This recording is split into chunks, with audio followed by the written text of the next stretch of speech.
So today we are going to focus on finishing up two valuations of Coke. First, we're going to finish what we're going to call as-is valuation, where we're trying to get within $1 of the current share price. And then we're going to do what we call a final valuation, where we come up with a target share price for the company and create the concept of a buy, sell, hold recommendation. Okay, and that is going to be your next graded homework assignment, which will be due Monday at 10 a.m. So I will make the link live to submit the homework as of around 4:45 this afternoon, and then you need to submit by 10 a.m. on Monday. Okay? So to give a little perspective of where we finished off on Monday, we had done the free cash flow and DCF valuation and the economic profit forecast and the EP valuation on Monday, and we're now trying to come up with more realistic numbers for the valuation. Now, what's going to be most important in coming up with a value for Coke is, or any company, is going to be the operating value forecast. And the operating value forecast, which we can clearly see in our valuation tab, is really primarily based on our forecast of free cash flow. So what we have to focus on are coming up with the elements that will give us a better forecast of free cash flow. Well, the free cash flow is coming from the CFI tab in our model, where we forecast CFI and therefore forecast free cash flow. Now, when we forecast free cash flow is a forecast of gross cash flow and gross investment. Well, gross investment was actually being forecast for us from the ratios tab. When we set up the balance sheet ratios, we set these ratios up to be a percentage of sales. And so the idea is that as sales grow, the balance sheet will grow because the balance sheet ratios are a percentage of those sales. So in a way, what matters most to us to forecast is going to be sales, which will forecast a balance sheet. Bigger sales, bigger balance sheet. Gross investment is about the change in the balance sheet. So in a way, gross investment is being forecast by change in sales. Okay? So growth in sales is the key number to forecast. And so therefore, one of the things that we're going to have to focus on doing is creating a forecast for the revenue growth rate. Right? So that is why on Monday we went out to the earnings estimates and got the forward sales from the analysts. Right? One of the reasons why we did that. So that's going to help us forecast gross investment. Going back to CFI to also forecast free cash flow, what we then need is a forecast of gross cash flow. Well, gross cash flow is primarily based on NOPAT or NOPLAT. Well, what is NOPLAT going to be forecasted on? Well, again, if we go back to our ratios, we're forecasting NOPLAT by forecasting a tax rate. So we needed to come up with, and we had previously done, we set up the model, what we thought was a reasonable tax rate for a company on a go-forward basis. Right? That's why we forecast the tax rate. But that's one of the key drivers of NOPLAT. The other key driver of NOPLAT was the operating income or operating profit of the company. So we needed to forecast the operating income or the operating profit.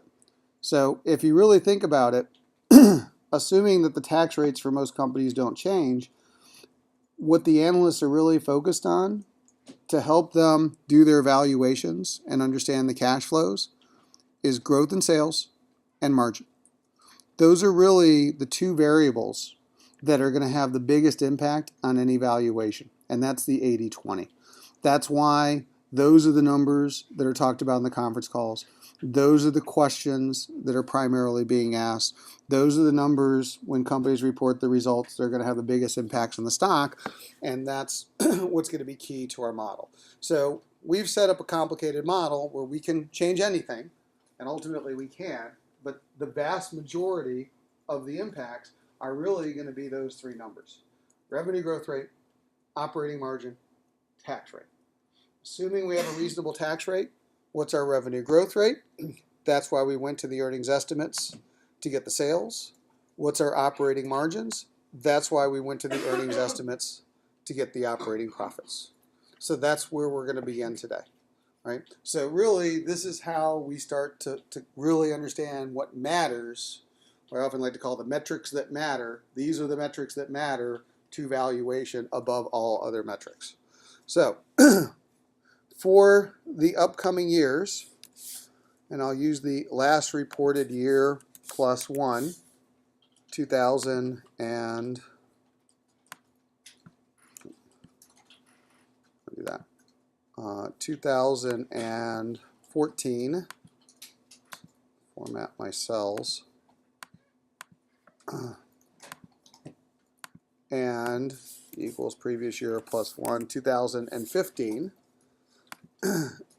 Based on what the analysts have given us, we need to know a revenue growth rate and we need to know a operating margin. Okay, that's what we're going to essentially need to put in to the ratios. So let's start out with the revenue growth rate. So for 2014, we actually have a revenue growth rate placeholder in our model, and what we actually have to do is we need to match the 2014 revenue in our model with the 2014 revenue that the analysts are predicting.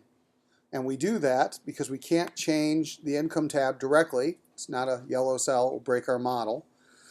We do that by changing the revenue growth rate. Okay? So we can either iterate the revenue growth rate, keep changing that percentage until we get that number that we want, or we can solve for it. So I'm going to choose the solve for it method. Well, the formula for percentage change is current minus previous divided by previous.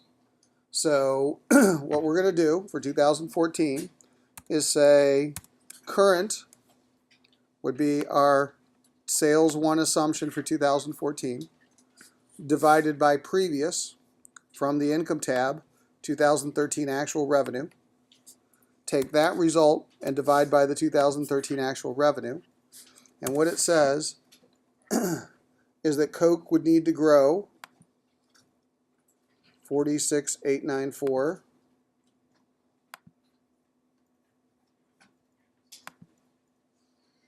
this again equals 46,894 minus income 46,854 divided by 46,854. Here we go, 0.1%. And that gets me 46,894 there, which matches the 46,894 there. So again, our formula here is just assumptions B12, which is we're going to assume that the analysts are right. And that's the number we're trying to get to, assumptions B12, minus income G3, which is last year's revenue, divided by income G3, which is last year's revenue. All right, I'm going to do the same thing for 2015. So for 2015 equals, left paren, from my assumptions tab, sales 2 minus sales 1 divided by sales 1, or 4.2%. So that in the model, 48,871 matches 48,871. Okay. So basically, what's happened, slightly smaller, what's happened is we basically put in the revenue growth rates that get us the consensus, and the wisdom of Wall Street is that Coke's going to be about flat this year, 0.1% growth, and they're going to start growing at 4% next year. Okay? That's what Wall Street was expecting as of Monday based on the earnings estimates. That's what we've put into our model. Okay? Now, changing that revenue growth has now changed our stock price. So if we go back to our DCF valuation tab, we can now see the stock price of Coke is forecasted in our model to be $38.29. And by the way, when we go for our as-is valuation of Coke, we want to try and get close to their current stock price. And right now, Coke's stock price is trading at $38.38. And we are at $38.29. Now that's coincidental. You don't usually get that lucky at this point that you're exactly at the stock price of the company, but at least we start to know that the market wasn't expecting Coke to shrink. The market was expecting some level of growth, and they'd already put that in their models, and that's starting to get closer to the current share price. Right? So that's one of the updates that we needed to make.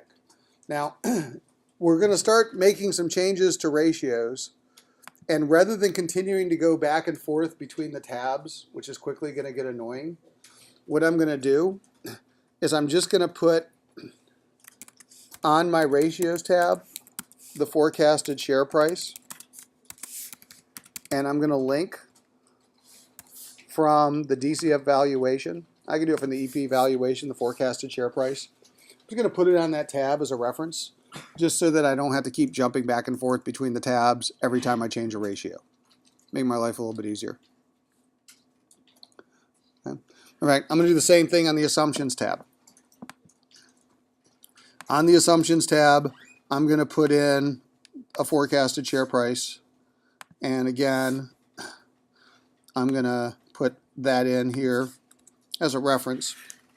So again, if I change any of the assumptions, then I can quickly see what the change is of the share price, and I know to jump to a DCF tab or an EP tab in order to see the change in the share price. So all I've done is I've just put the forecasted share price in both tabs. So that way, anytime I change something, it'll just tell me what the change is immediately. Okay, so I can keep doing my what ifs. Right? Now, continuing on, I forecasted the growth. Now I have to forecast the operating income. Right? Except here's my challenge with forecasting operating income. That cell over here is not yellow. That cell is white, which means I'm not supposed to change cells that are not yellow. It'll break my model. So I can't directly forecast operating income. So how do I then forecast operating income? I have to either forecast changes in depreciation, changes in operating expenses, or changes in cost of revenue. Right? Those three things get me changes in operating income. Now, practically, so I'm going to undo this, making this yellow. Get rid of the color. I don't want to make the changes in depreciation because depreciation is a non-cash item, and changing depreciation rates, changing a non-cash item isn't really going to do much to my valuation. It'll slightly change it because it does influence the cash taxes I pay, but it really doesn't have much of an impact on the valuation. So I'm really going to change it by forecasting changes on cost of revenue and forecasting operating expenses, or by definition, EBITDA.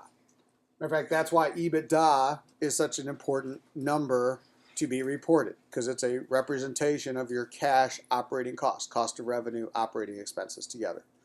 So in the real world, we would forecast both of these numbers. We'd forecast the cost of revenue, we'd forecast the operating expenses. But for purposes of the model doesn't really care. What the model cares about is the result of those two. It doesn't care about the individual granularity of changes in the two. Now, again, companies care about this, investors care about this, and they like the subtleties of what each of those numbers tell them. But practically, from a cash standpoint, subtracting both get me to that operating income because it gets me to my EBITDA. So to make our lives a little bit simpler, because they're already complicated enough, we're going to proxy changes in operating income by looking at changes in cost of revenue. So that is the number that I'm going to focus on changing, and that's the cell that I am going to remake yellow. Actually, what I'll do is I'm going to make these blue because I'm not really changing those. But those are the numbers that ultimately that I'm going to forecast on changing. How that one got to be. So if I really want to think about, I can change all of the ratios in this model, but the ones that really matter are those three. Growth rate, cost of revenue, which is a proxy for operating income, tax rate. That's what's going to be most important in my valuation. We've already forecasted the revenue growth rate based on the earnings estimates. Now what we need to do is go back to assumptions, and we need to forecast the operating profits. So the current, I'll call this the Wall Street consensus operating profit percentage is right here in front of us. Because in 2014, forward year one, they forecasted the dollars of operating profit. They forecasted the dollars of sales. If I divide, that's my operating profit percent. So for 2015, same thing. Operating profit 2 divided by sales 2. That is what I would call the consensus operating profit margin. That's what Wall Street expects Coca Cola's operating profit margin to be. So just as we kind of solve for a growth rate, I can solve for a consensus operating profit margin. That's what they expect, right? Now, here's the thing. In my model, that means that I need, in the ratios tab, I need this line to match. I need the 2014, 2015 operating income as a percentage of sales, the operating profit, operating income, we're using those terms interchangeably. So here's what I'm going to do. My model operating profit percent, just so you see what's going on here, equals, for 2014, that number, and for 2015, 1 over, it's 21.83%. So again, my model says Coke's operating profit is less than what Wall Street is currently expecting, what the analysts are expecting based on the consensus. So I need to match the two. So I'm going to match the two by changing my cost of revenue. So since the consensus is higher, what I do need to do is I need to reduce my cost of revenue by the consensus minus the model. 2.1% and 2.59%.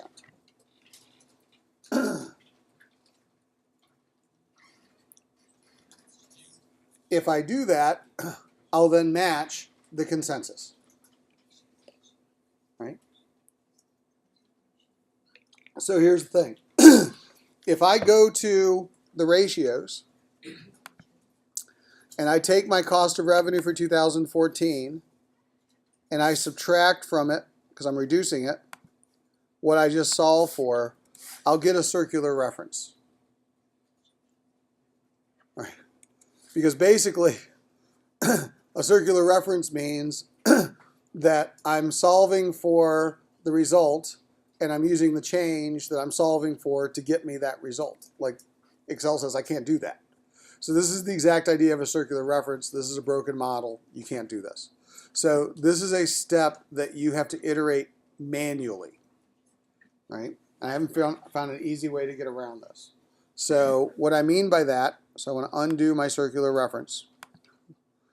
And for cost of revenue for 2014, what I want to do is I need to reduce my cost of revenue by 2.1%. So on the ratios, minus 0.021. I actually put in the numbers. Now, when I hit enter, I have matched in the model the consensus. These two are identical. And I need to do the same thing for 2015. I have to, in 2015, reduce the cost of revenue by an additional 0.49%. So ratios 2015 minus 0.0049. And I have now matched the 2 years. So in reality, what I've actually done is that the operating profit in year 1 is 11,223. So 2000, that would be 2014. So on my ratios, they match, but on my income, 11,222. I'm within $1 million. I'm going to call that close enough. Which formula we want to see? So it's just the in this case G3, it was the cost of revenue minus the difference, minus the delta. I did that for each of the years manually. Again, I could have iterated through this, but I basically just solved for it and then just made the change. Okay. Now here's where we are, is that now I'm at a $43 share price. And I got to get to 38, close to 38. So I'm now further away than where I was. And the final step before I get to my as-is changes is there's one other assumption that we pulled out of Bloomberg, which was the WACC. And the WACC for Coke on Monday was 7.9%. So on my assumptions, the WACC in our model is 7.8%. So I need to change that to 7.9%. Because that will affect the valuation slightly. So I'm at 42.27. So I'm going to save this model, and basically what I'm going to call this is the baseline. Now, when we use the concept in this class of a baseline model, it doesn't have meaning anywhere beyond this class. So if you go to another professor or you go to an interview and you start talking about the baseline model, they'll look at you like you're cuckoo. They won't know what you're talking about.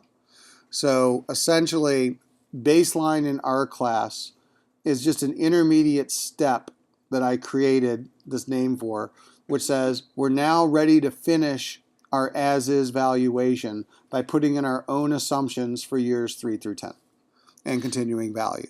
We've done everything we needed to do to get us to that point so we can put in our own assumptions. But we put in the outside world assumptions and we put in the data for the company. And I'm just calling, we've now set up a baseline so that we're ready to then create the as-is, to finish that as-is. Right? So that's where we are right now. So what now we have to do is now we have to start to decide, okay, and this is the question we're asking, reminding ourselves, Coke today is trading at about 35.50, 35.30, whatever it was. Oh, sorry, 38.50, 38.30, something like that. Around 38 something a share. So we have to get within $1 of $38 a share in our model. And right now we're at 42. So we're going to have to do things that lower the share price. And as we think about what we will change, we're not going to change 2014, 2015 because we've put in the consensus. So we're talking about changing 2016 through 2024. But we're really talking about changing these three numbers: tax rate, growth rate, cost of revenue, which is the proxy for operating income. So here's the thing about the tax rate. I think the tax rate's a pretty reasonable assumption. So I don't think we really need to change the tax rate, and I don't think the market's using a vastly different tax rate than what we're using. So really, what I'm going to focus on changing for the as-is is the growth rate and the margin. That's really what we got to change. And what we need to do is either have a lower growth rate or we need to have a higher margin in order to come up with a value of a stock. So here's the deal. In order to do this, we are going to have to establish what I'll call a point of view. that we're going to have to tell a story. And we're going to have to come up with assumptions, and our assumptions have to make sense. And this is the difference between finance and accounting and bad finance people and good finance people. The reason why they're bad is because you got to give context. You got to give meaning. You got to be able to tell the story of how the assumptions play out and why those assumptions are being the assumptions. Finance is about decisions. How do I make good decisions? So let's go back to this. What we can already see that Wall Street is doing for Coke is they're coming up with a story for 2014 and 2015 that says Coke is going to be flat in 2014. They're not growing. And Coke is making more margin, which suggests that they're cutting their costs. So I can already see a cost-cutting story showing up in the numbers that I'm looking at. That's what I got to draw out. I got to draw out that Coke is in a cost-cutting mode. And by the way, when Coke released their numbers a little over a month ago, their quarterly results, that's exactly what they said. They said, we're not growing, and oh, by the way, we're chopping off $1 billion worth of cost to make up for the fact that we're not growing, so we're reducing our cost to make up for a smaller business because we didn't think we were going to get as bigger, and that's how we're going to grow earnings in the short run. That's the story. That's what's showing up in the numbers. That's what we have to articulate. But what the market is then saying is they do see a growth scenario starting to happen in 2015 because they're going from 0.1% to 4%, right? But here's the thing. Given the current share price of 38, do you think the market continues to expect 4% growth for the next 10 years? Probably not. So this is where we need to go to external data sources. So here's an example of this. So I'm going to go to the portal, and I'm going to go to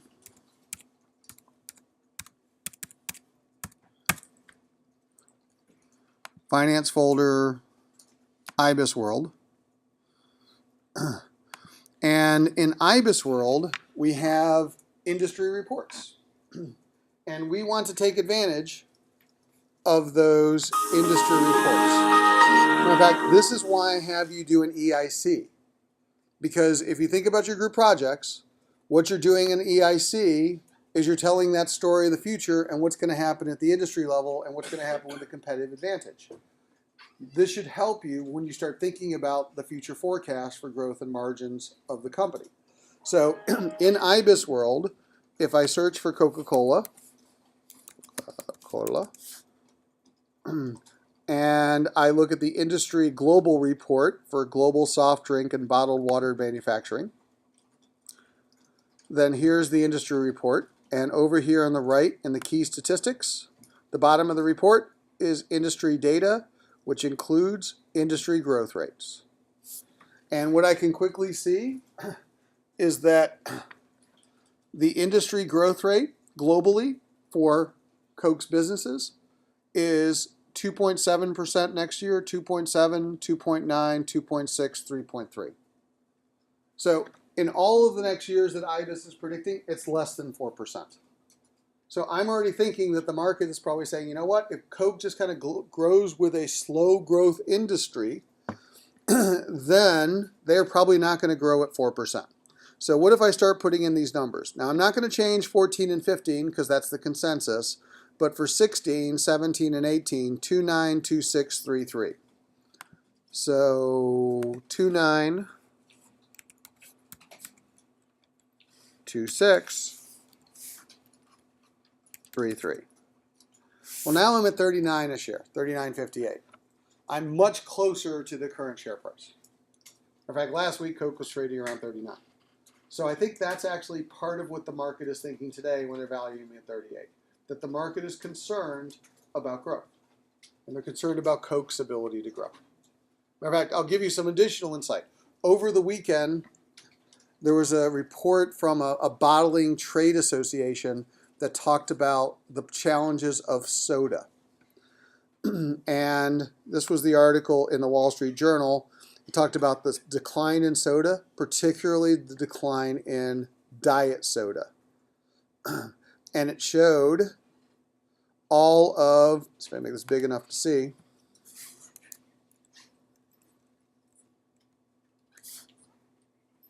But it basically showed how Diet Coke and Diet Pepsi in particular saw their volumes drop by almost 7% last year. So soda's declining, and diet soda's declining at an even faster rate. And this is a real problem for companies like Coke, because as we go towards healthier diets and healthier drinks, and we're cutting sugar out of our consumption, there's been an assumption from the soda manufacturers that people would go to the diet drinks. That's why they dominate the diet drink market. But we're not going to diet drinks. Matter of fact, we're starting to avoid diet drinks even more than sugar. And part of it, I think, is the rumors of cancer. Is that people are worried that there's now starting to see linkages in some of the medical studies between diet sodas and potential cancers. There's at least fear of that. And so the diet drinks might actually be worse for us than the regular sodas that we're drinking. Not that regular sodas are any good. Matter of fact, if you really want to see something scary, like one of the things that caused me never to want to smoke in life is I remember being in second grade where they took cotton balls and they actually, in the classroom, which they could never do today, but this teacher would have a cigarette and she'd basically just smoke her cigarette and blow into the cotton ball. And then she'd show us all the icky black stuff. And it really scared the hell out of the second graders in my class. I was like, ooh, we didn't want to do this. What I would suggest for you is take a can of Coke or Pepsi, take Coke, put it in a glass, and then just put a spoon in there and leave it for 3 weeks. And you'll see that your spoon dissolves because it's like acid. It just eats it away. All right? And that's the stuff that you're putting in your body every day. But here's the thing. I think that's what the world is starting to wake up to. And so what we're doing is we're going for healthier drinks. We're going for water. We're going for juices, right? We're going for, to some degree, even coffee. We're going for all these alternative drinks. And as I look around the room, that's what I see. Water, water, water. Now, some of it, Aquafina, is a Pepsi brand. Right? That's Pepsi's version of bottled water, right? And Dasani is Coke's version. And by the way, Coke and Pepsi are both just tap water put in a bottle through a filter. The only thing that is special about Coke's version of Dasani that give its special taste is Coke adds sodium chloride, right, which is salt. So they put a little dash of salt in Dasani to give it its unique taste, right? But other than that, it's tap water with a little bit of salt mixed in, right? But essentially, even the water market is not something Coke is currently dominating because it's the other brands. It's Fiji. It's, what is it, Ethos Water, it's Smart Water, it's all those other companies that are now going after this, lots of competition. All right, another form of competition that I think they're facing is this company called SodaStream. You guys heard of SodaStream? Basically make your own soda, almost like the Keurig coffee makers. You can make your own soda at home now. Again, it's putting growth pressure on this business. Matter of fact, there's rumors that Coke and Pepsi are thinking about buying SodaStream. They're so afraid of them that they're now actually starting to get some traction in the marketplace, or at least participating in their ecosystem. But they're more worried about them dominating like Keurig is doing, and I think they might actually end up buying them. But long story short, I think that means that in addition to slower growth at the industry, I think that this increased competition is going to make some margin pressure on Coke so that despite the fact that they're cutting costs, they may not be able to get the types of price increases that they've had in the past. So therefore, what I'm going to put into my scenario is slightly worse margins, 33, and then eventually, we'll call it 33 and a half. And that gets me to the as-is share price. So therefore, the operating margins, which peak at around 24, I think 24 and a half, will go closer to 24, which is not as high as they were in 2008, but closer to where they were in 2010. And I think that's kind of where the market is. So here's the real point. The reason I've been giving all these stories and these anecdotes and these commentary, some of which is opinion and interpretation of data, but I'm giving you some data sources as well. That's what you have to start doing. This is what I mean by telling a story. You have to explain your assumptions in your model because, I can train my dog to do this model. She could tap her paws and, quickly in about 2 minutes come up with $38 by just making a couple changes to some of the assumptions and getting that done. I'm done. Well, that's not a valuation. All you just did is you solved for an answer, right? But why'd you solve for an answer? Because you can choose many ways of solving for the answer. Explain that to me. Explain me your assumptions. How did you come up with the assumptions? What data were you using? What was your point of view? That's what's very important in your group projects, and that's what we have to start practicing on this homework assignment. You have to give your assumptions and rationale for why you're making your assumptions. So, as part of your homework assignment, you have to come up with and submit this as is file, or a file close to it.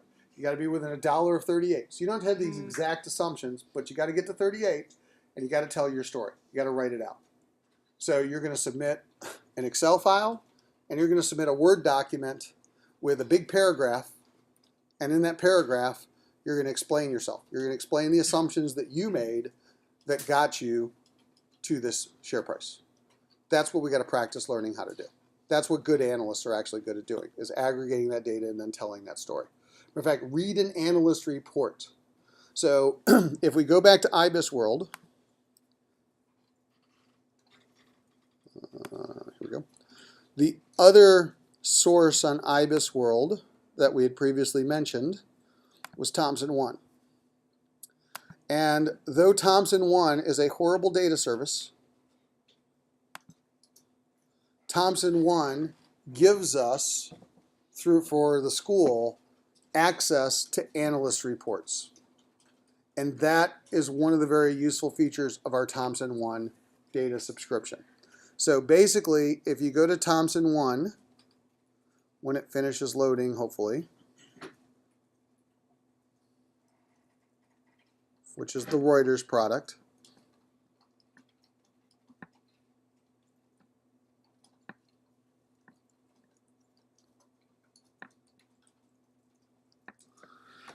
oh, they changed their menu.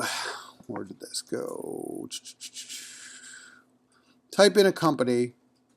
So in this case, we'll type KO for their ticker symbol, or I think we can type in the company's name. So KO-US should be Coke. There we go. Type in a company, hit enter, and it'll bring you to the company screen. And as part of the company screen, you'll see that there's a tab over here called Company Research, Company Research. And if you click on the Company Research, this gives us our access to the analyst reports. So here's, for example, a 22-page JP Morgan analyst report that was just written by John Fowker. His name may or may not sound familiar because in Bloomberg, when we were looking at ANR, which is the analyst recommendations, and there's the JP Morgan guy. He's neutral on Coke. Well, here's his most recent report. So again, you can actually download this by clicking on it. It'll save it as a PDF, but it's basically his research. And what you'll always see in the first 2 pages is narrative. That's their opinion. That's their story. That's what they think is going on with Coca Cola based on everything they discern. That's why it's so important to be a storyteller if you're going to be a good finance person, right? So that you could actually interpret these numbers. Matter of fact, if you're going to be an investment banker, you do want to deal with M&A, this is where you get some of your ideas from. Because you say, you know what? Coke is suffering right now because they're not getting the growth that they have historically gotten. How do they get growth? They need to be in these markets that are a threat. Buy somebody in this market. Go buy Fiji water, right? Go buy SodaStream. Go buy whoever. And then that's how a lot of these originations, when JP Morgan goes to a Coke and it says you should go buy somebody, that's what will start a lot of these M&A deals. So some of it's internally where the company's looking, and some of where the banks are coming them, and they're looking at the financial holes of the company, and they're trying to figure out why they came up with the financial holes, and then they're trying to help them fill the holes. And that's where some of the M&As can come in. So again, what's next for Coke? And they'll talk about this, is more spending the answer? And they're saying no, because growth rate has slowed down. Will international, therefore Europe, bounce back? Right now, they're worried about that. They're cautious about that. Can they refranchise? Don't know. That's why they come up with a neutral rating. So essentially, this is what's starting to get you for section 4 of your project ready. But eventually you go to this and write these types of reports. But for section 4, it's going to be, here's my valuation. Here's what the market said the company's worth. Here's the assumptions I think the market, whether I agree with them or not, must be using to come up with the value. Here's why I came up with those assumptions that got me the value. I wrote that down.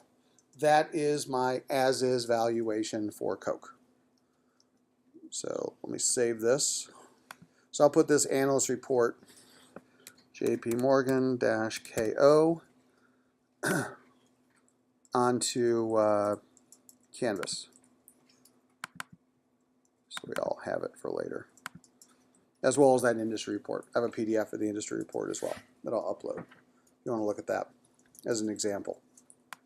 All right, and again, because this class is dealing with the real world, it's perfectly acceptable to use these data sources. So that's what other people in the world will do. Even the analysts read each other's reports. So using that to help you, particularly with your group projects, will be helpful as you come up with your EIC analysis, as you come up with some of the assumptions in your own company valuations. Right? So this is now what I'll call the as-is. So I'll save this. This is my as-is valuation of Coke. As is. This is what I did for the video. All right. Now I'm ready for my second Excel file. My second Excel file, so we're going to do 2 valuations, is what I'll call the final valuation. When I do the as-is, and don't get confused by this, the as-is is not whether I agree with the current share price. Right? The share price is the share price. I got to explain it. The final valuation is, what do I think Coke is really worth? What is my own opinion on these ratios? Do I think that revenue growth will be higher than what I've put in here? Do I think that Coke has competitive advantage and Coke is doing very well in other parts of the world, and other parts of the world aren't quite as health conscious as the US has been? And as a result, there's still a lot of growth opportunity, particularly in emerging economies where people are being wealthier and they're putting more than other things into their diet, and they're taking advantage of luxury items or previously perceived luxury items, which are becoming more staple to them, and they have growth consumption. So this is really underestimating from a global recession what Coke's growth really could be, and therefore growth should be higher, which is probably going to infer a higher stock price and a buy rating. Or am I really worried that they've hit a tipping point and we are really moving into a health conscious world where soda is going to become more like cigarettes, and it's going to be harder and harder to buy. It's going to be more taxed. It's going to be more expensive. People are going to be more worried about health conscious.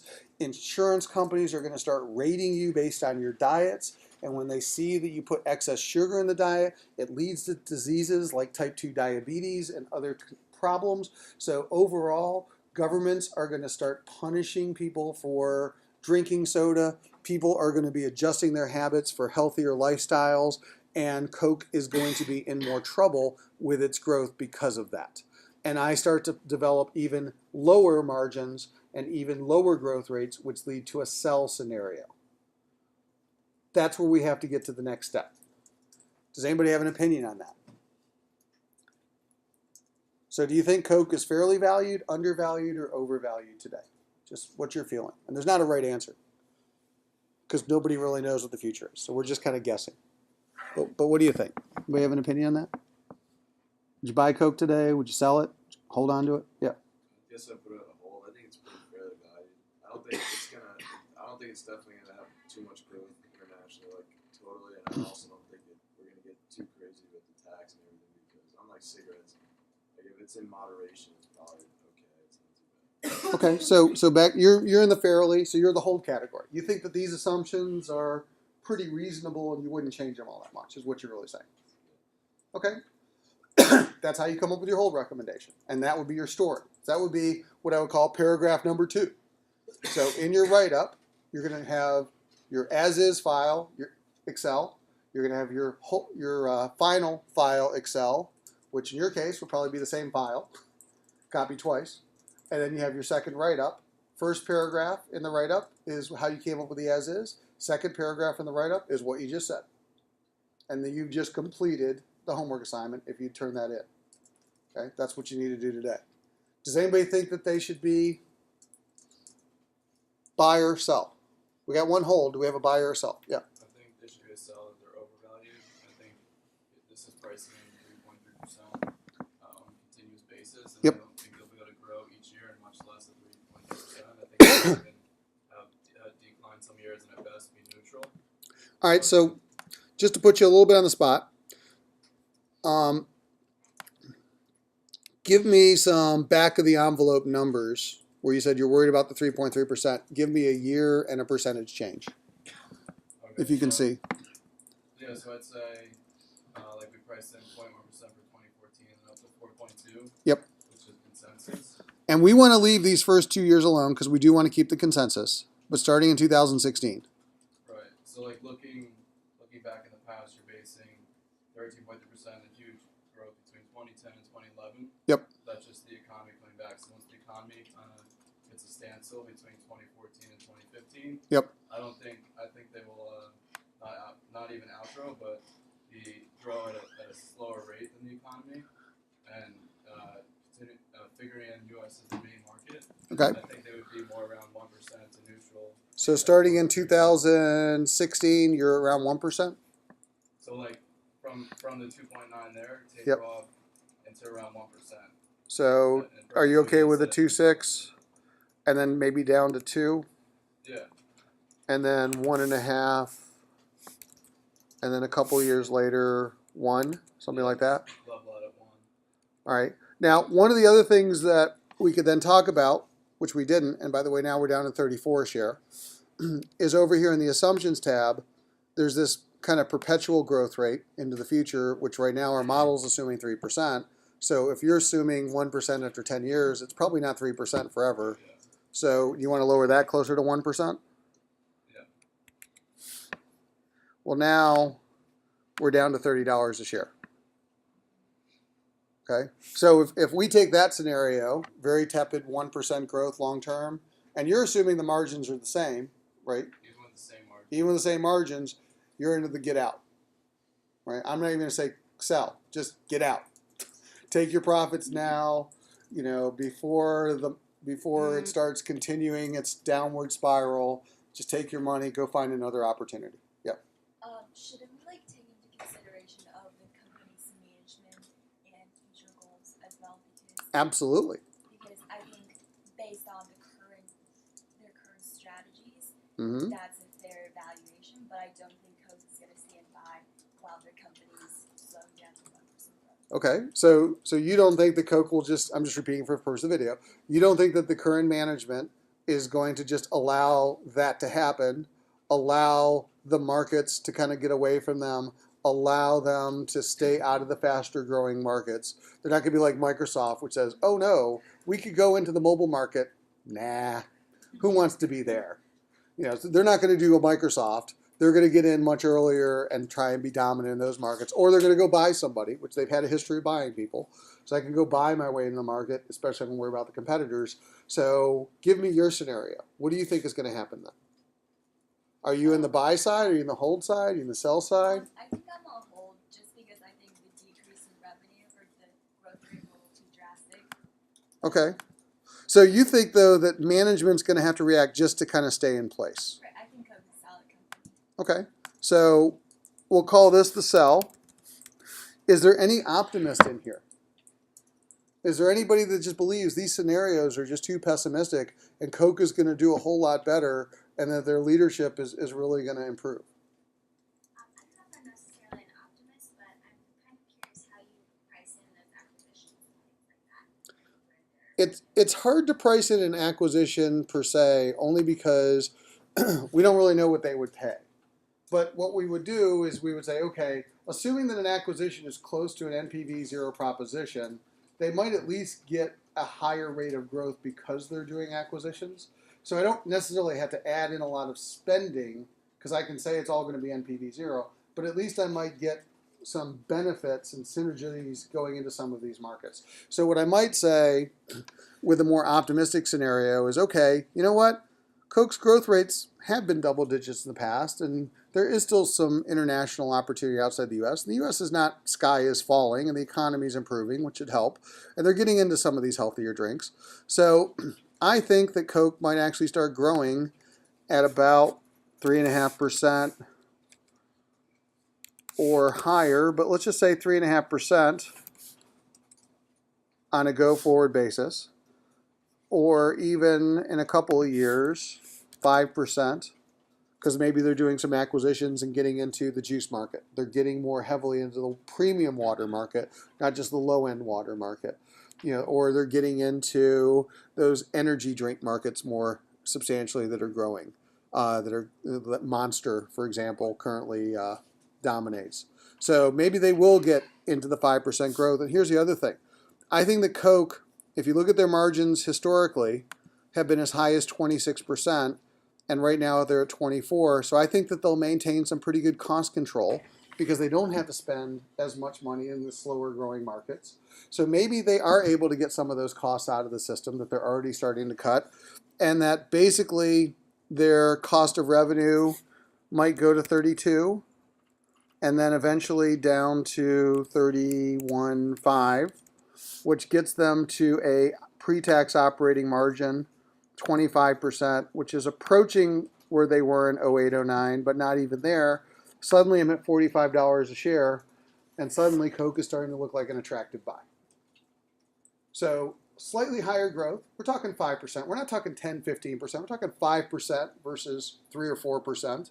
And we're talking about an extra point or two of margin, which is where they were a few years ago. And suddenly you're getting past that 10%, you're into the buy scenario, right? And that is something that is acceptable as well. So here's the idea. For the grade, we can't grade you, whether it's on this assignment or your group project, on whether or not I agree with the buy or the sell. Because both scenarios could turn out to be true. Because none of us can look into our crystal balls and predict the future. But what I can grade you on is the backup and your story and your assumptions and how you came up with the assumptions, and do they sound reasonable, and does it tie in consistently with what you're saying in your model. That's what matters more.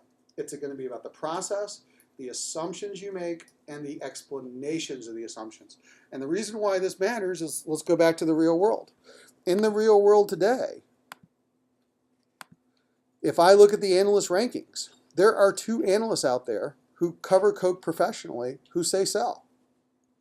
So the person that said sell isn't the only one that said sell. There are people out there that think there's a very pessimistic scenario for Coke, and they're saying you should get out. There are also 17 people that say now's the time to buy. They're undervalued. And there's 10 people who say they're fairly valued. There's not unanimity in the marketplace, right? There's differences of opinion. And that's the point. What I'd really want to start to understand is, why are there differences of opinion? And what types of scenarios lead to that? In an ideal world, I actually like to do the buy and the sell, personally. I like to do the buy scenario, I like to do the sell scenario, even if I don't agree with both, because I want to start to understand, how did I have to change my thinking and assumptions to get from one to another, and which of those scenarios do I think is more likely, as opposed to just coming up with one static point of view. Same thing. That's why I encourage you to do the as is before you do the target, before you do the final. Because I want to start to understand what could explain the scenarios and the assumptions that exist in the world today before I come up with my own point of view. As I said, given the model that we've created, we can avoid all of this and very quickly throw in a few numbers and get this assignment checked in the box. But what we really want to do is think it through. So that's where we are in terms of process. So at about 4:45 today, I'm going to make the link live for submitting your homework assignment, and you're going to have to submit 3 files. File number 1, Excel, which is your as-is valuation within $1 of 38. Okay, so if you've already gotten to that point, then that's an easy thing to do. But to get to that point, you would have had to do everything we did on Monday, plus what we did today, plus make assumptions that either were the ones we made in class or your own that get you to about $38 a share, plus or minus $1. Then submit file number 2. Assuming that you made some changes to those assumptions, you then create a second version of the Excel file called final, and you upload that with whatever that final price is.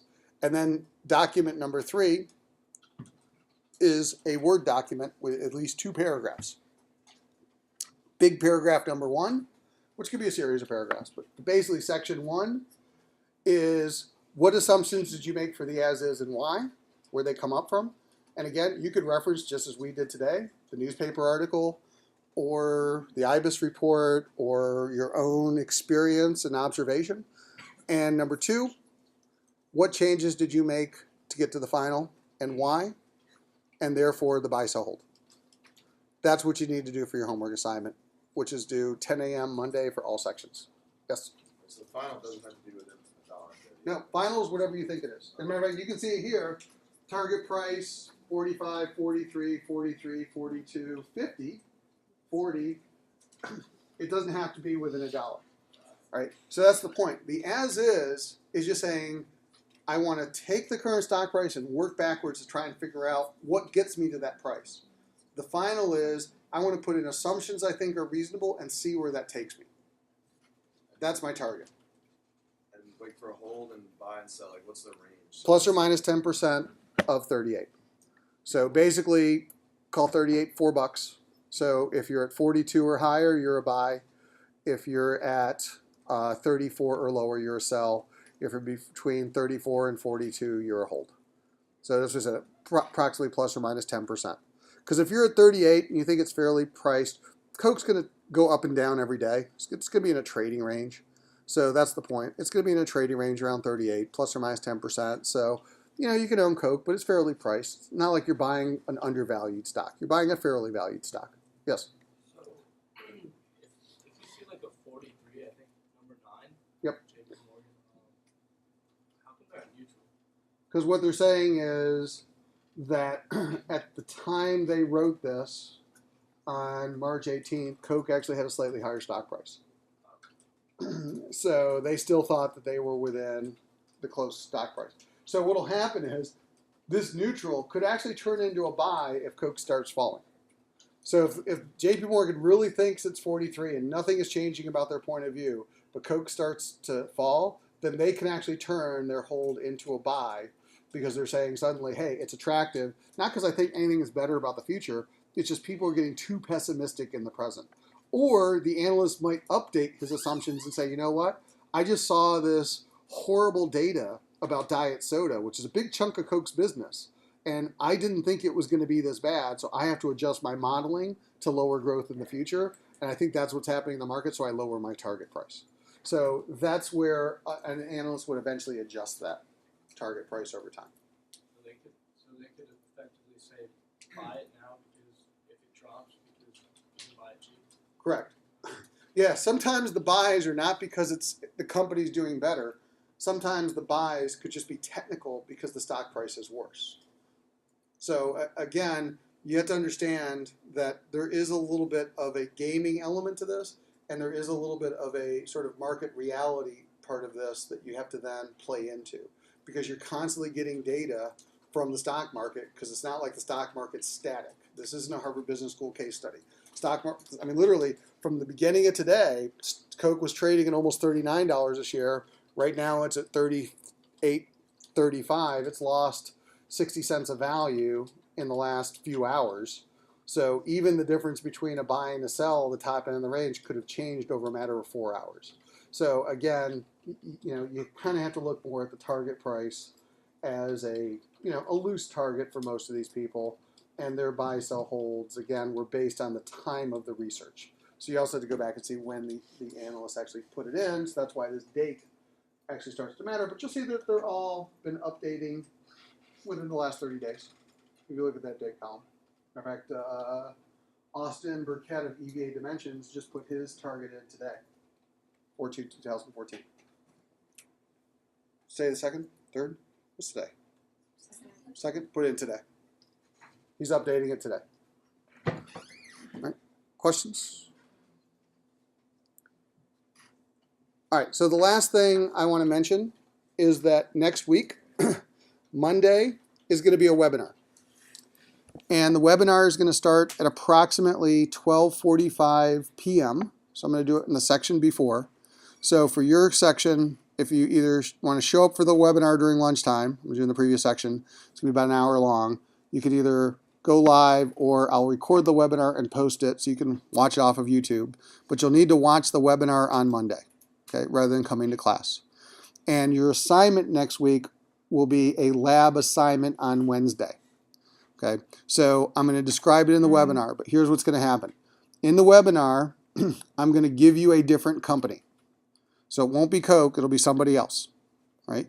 So what you'll have to do is, let's say I did General Motors. I'm not going to do General Motors, but let's say I did General Motors because they're in the news, and we wanted to look at some of these horrible decisions that are coming out that they're making and the impact on their business, right? So what I would say is on the webinar, here's how you get data from Bloomberg for General Motors, as an example, and put it into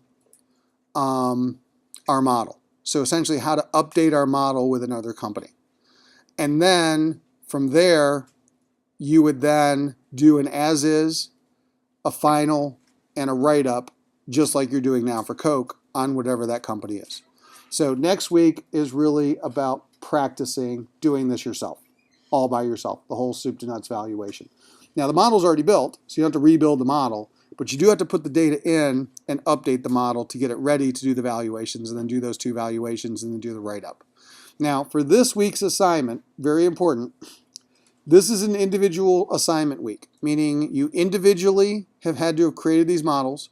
You individually must submit the files. So if you submit somebody else's file, it's an honor code violation this week. And you must individually write it up, right? And again, you're welcome to follow what we talked about in class, but nonetheless, you have to individually do this. Next week, during Wednesday's class, which I'm going to give you time to work during Wednesday's class with the Bloomberg terminals to do this, I will let you help each other out. All right, so I don't want to call this a group project because you can't group submit. You still have to individually put the data into your file and submit it yourself, but you can help each other out next week. Right, so I am going to allow that because it's the first time that you're kind of struggling doing this. So I'll let some of you struggle together as you're trying to do this. All right, now here's the other recommendation I will make for next week's assignment, which is this is basically section 4 of your group project. This is the valuation section of the group project, exactly what we're describing here. All right, so what I would recommend is have somebody from your team or a couple members of your team in parallel try and do the same thing for your group project. Like take the company from your group project and do the same thing next week in parallel with next week's assignment so that you can start the process for your own company and make sure you don't have any challenges yourselves with your own group project company. Because for example, in the last class, one of the companies chose AMC Networks, which is home to TV series like Mad Men and Walking Dead, etc. But they just changed their whole financial reporting and they went from like a middle of fiscal year to an end of fiscal year reporting, and all their data is just completely messed up. So when they started looking at their data, they're like, we really can't do this, it'll be too hard. So they just switched companies. So I'm just saying you're better off learning this now than learning this the day before the projects are due because you're waiting till the last minute. So again, strongly encourage you next class or next week to also start doing the same process on your companies. So that's what will be next week. So 2 homework deadlines coming up. One is this Monday. You need to submit what you've done this week by 10 a.m. Monday. And again, the link will be live after about 4:45 today. So don't forget to submit because some people last week did it in class but forgot to submit and didn't get credit for the assignment, which is tragic. So don't let that happen to you. And then also, There'll be another submission a week from Monday, which we'll work on over the course of next week. All right, and then we'll then have our next physical class a week from Monday, which will be whatever date that is. Monday would have been the, what, 8th? 7th? 7th? So our next physical class will be the 14th. So 7th is a webinar. 9th is a lab, so you can have practice doing this. And then the week after that, we'll do live. And then we'll keep doing valuations, but what we'll focus on when we do the next valuations after that are the other 3 parts of the assignment, meaning the historical analysis, the multiples, which will be very important, so how to sync the multiples into this valuation, and the EIC sections. So that's what we'll be doing leading up to your group projects. All right, questions about anything else?